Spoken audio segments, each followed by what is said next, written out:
성 베네딕토 아빠스 기념일에 보내드리는 오늘의 강론.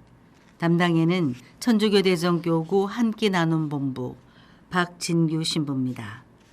오늘 복음은 마테오복음 10장 16절에서 23절까지의 말씀입니다. 그때 예수님께서 사도들에게 말씀하셨다. 나는 이제 양들을 이리떼 가운데로 보내는 것처럼 너희를 보낸다. 그러므로 뱀처럼 슬기롭고 비둘기처럼 순박하게 되어라. 사람들을 조심하여라.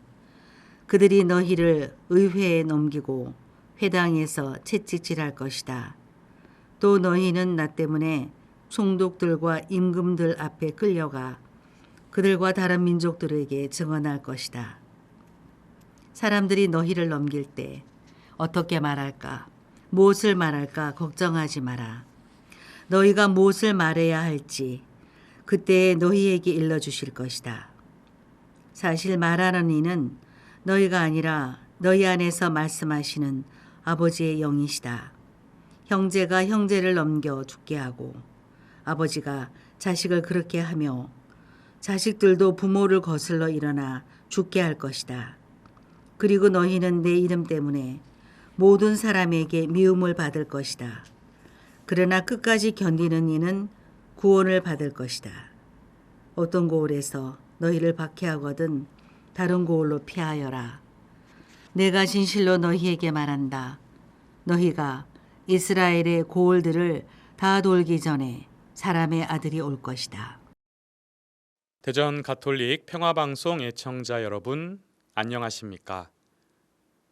여러분은 혹시 아니마밈이라는 노래에 대해 들어보신 적이 있으신지요? 2차 세계대전이 끝난 이후 유다인들은 과월절, 곧 파스카 축제 때마다 이 노래를 불러왔다고 합니다. 이 노래는 600만 명의 유다인들이 무참히 죽어나간 아우슈비츠 수용소에서 죽음을 앞두고 고통당하던 유다인들이 만들어 부른 노래입니다. 그들은 나는 믿는다. 나의 구세주가 나를 돕기 위하여 반드시 찾아오리라는 사실을 믿는다 하고 노래를 부르며 위로를 받았습니다. 그런데 당시 유다인들은 자기 동료들이 가스실을 향해 끌려가는 모습을 보며 너무 가슴이 아파 노래 구절 뒤에 그런데 때때로 구세주는 너무 늦게 오신다라고 덧붙였습니다. 하지만 빅터 프랭클, 우리에게는 죽음의 수용소에서라는 책의 저자로 잘 알려진 분이신데요. 빅터 프랭클은 그 노래의 마지막 구절을 따라 부르지 않았습니다. 왜냐하면 구세주에 대한 강한 믿음을 가지고 있었기 때문입니다. 그는 죽음을 앞둔 시간에도 유리 조각으로 면도하면서 희망을 버리지 않았습니다.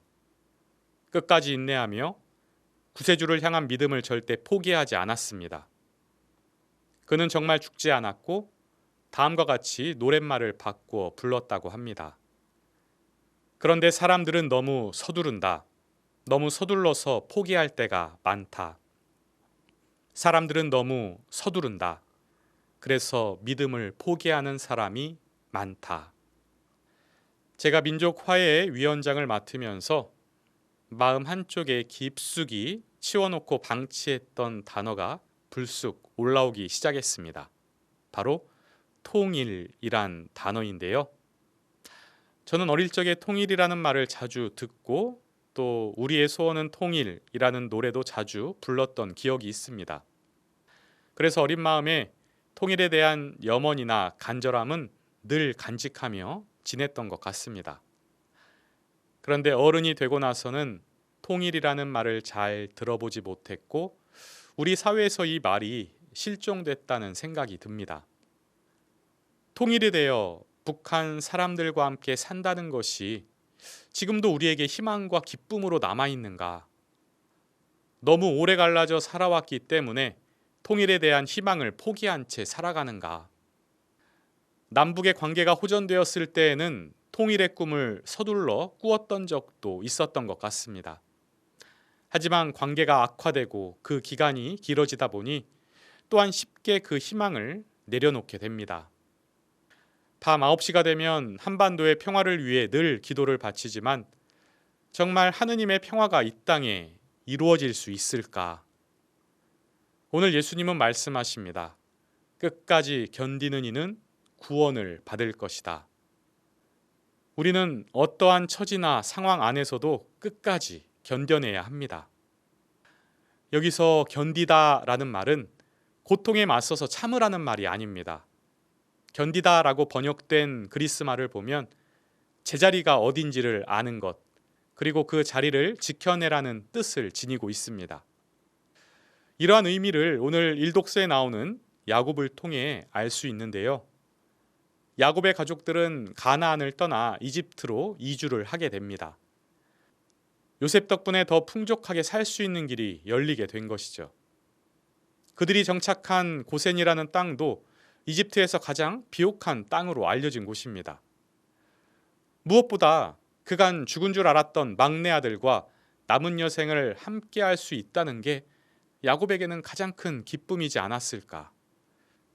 그런데 이런 저의 생각과는 달리 하느님께서 야곱에게 두려워하지 말고 이집트로 내려가라고 한 것을 보면 야곱도 이집트에 가서 산다는 게 마냥 기쁜 일은 아니었던 것 같습니다.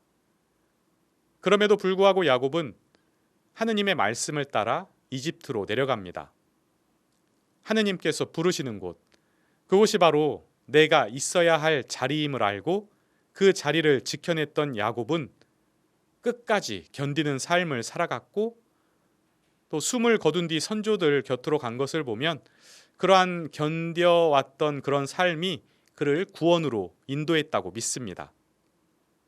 저 또한 견디는 과정을 겪고 있습니다.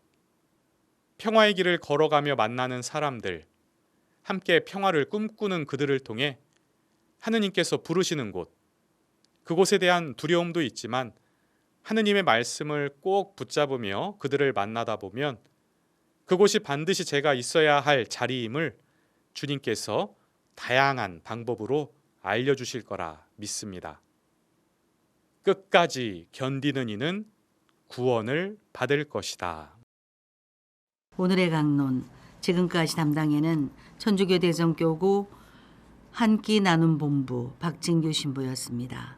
내일도 박진규 신부의 강론이 계속됩니다.